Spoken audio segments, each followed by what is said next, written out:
ayan nga po mga ka-wonder, magandang hapon nga po pala sa inyo mga ka-wonder. So nandito nga po ako ngayon sa saan to ma'am, sa Bakas River, sa dito pa rin po sa North Sagaray. Dito po sa looban yan sa subdivision. So bago po magbakas doon po sa kabila. So mayroon po nagpa-concern sa atin dito na ito na po yung mga gamit ko. So washing machine po na Panasonic twin tab. So ayan na po yung saksakan natin. So ang concern dito ni ma'am, so hindi na raw po ito maandar, bigla na lang huminto. What? So yan, Panasonic po yan. So subukan pa natin yung saksak mga ka-wonder ha. Ay pihit po muna tayo dito. Yan. So yan, nakasagad na po yan sa 15. So yan, naka-on na po yung breaker nyan. Yeah mga ka-wonder, kung naririnig po ninyo, umuugong na lang po siya. So yung timer niya po okay pa po. So yan, nagbibigay pa po siya ng power supply doon sa baba, doon sa motor. Nice. Tapos bigla po siya nagpapalit, nagre-reverse pa rin po yung niya. Ayan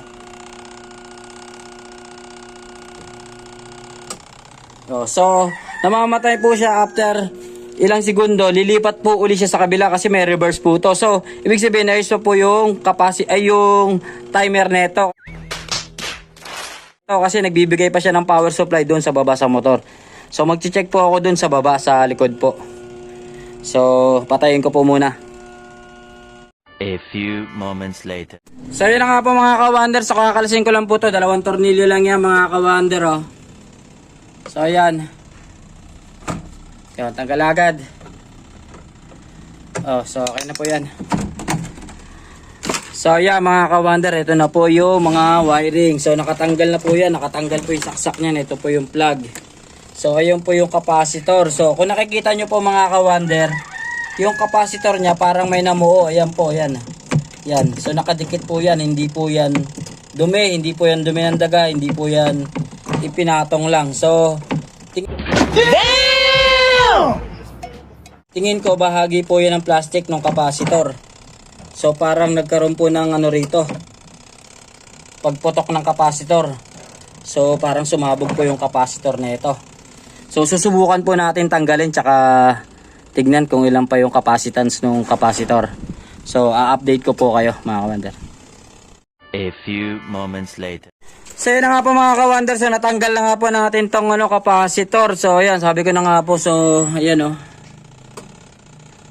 So ayan, so na po siya, umalsa na po yung So siguro po uminit to, ayan, nasunog na po.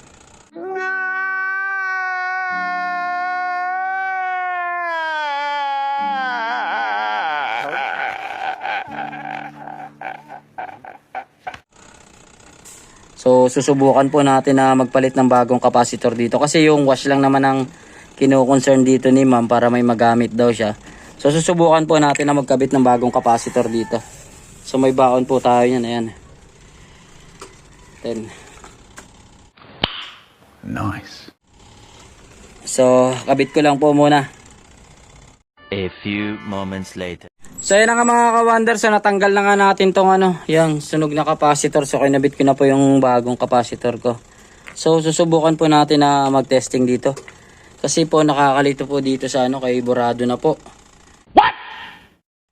Hindi na po natin makita yung yung sa wash o yung sa spin. So ang ginawa ko na lang po, magte-testing na lang po tayo dito sa dalawa. Yang sa red. Yan po, red to red na yan. Tapos yan dyan sa blue. So isasaksak ko na po mga ka-wonder. So nakapihit na po yan. Ayan, tumutunog pa po. So ulitin na lang po natin. So yan, saksak ko na mga ka-wonder.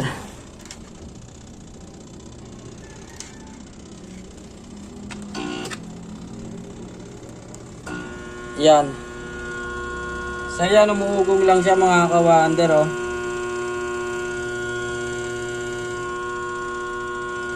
Yan, di ba? So ayaw po niyang umandar. Umuugong lang. So ayan po, dyan po nakakonect yan oh. Yan, 10 po yan, 10 sa red po. So Wow naman! Wow! Wow! ugong lang po yung nakukuha natin mga ka-wonder. So susubukan po natin ilipat dun sa blue. 1 hour later. So yun na mga ka-wonder, so try na po natin siya. Naka ano na po siya sa blue. So nakapihit pa rin po yan mga ka-wonder. Ayan. So ayan, lagay lang natin sa ano, on lang natin dito sa selector switch. So yun na po, saksak na po natin. Yan. So ganun lang din po yung nangyayari mga ka-wonder. Ugong lang din po.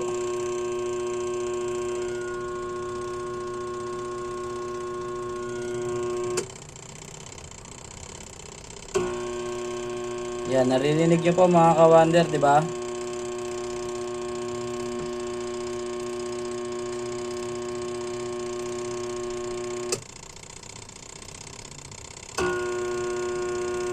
So ayun na po talaga mga ka-wonder, sila ibig sabihin nito.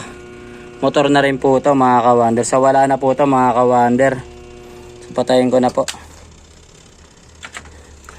So ganun lang po yung pag-check mga ka-wonder, kahit hindi nyo na po siya hanapan ng ano dyan, ng resistance sa motor, ng palo. I-try nyo na lang po na mag-ano ng bagong capacitor. Kung sa tingin nyo po yung ganito po ang nangyari, so subukan nyo na lang po mag-try ng bagong capacitor. So yan, sinubukan naman po natin. So bago po tong capacitor na to mga ka-wonder. Kaya hindi po sasablay yan. Ayan po yung karton yan. So wala na po talaga to. So napakahina po talaga ng ganitong washing. Panasonic pa naman to. So yung motor niya po napakahina talaga. Makakargahan mo lang po siguro ng lagpas po dun sa ano niya, sa bigat niya, kasi 7 kilos daw po yata to. Ayan, 7.5. So pag nakargahan mo po siya ng ano, ng siguro mga 9 or 10 kilos, mabigatan na siya. Ganyan po ang mangyayari. Yan, bibigay po yan. Yung motor niya po masisira. Unang masisira yung capacitor. Pag nasira po yung capacitor, kasunod na po yung motor.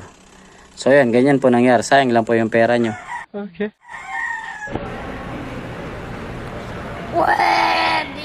So ayan, so hanggang dito na lang po muna yung video ko. Maraming salamat po sa panonood. Peace out.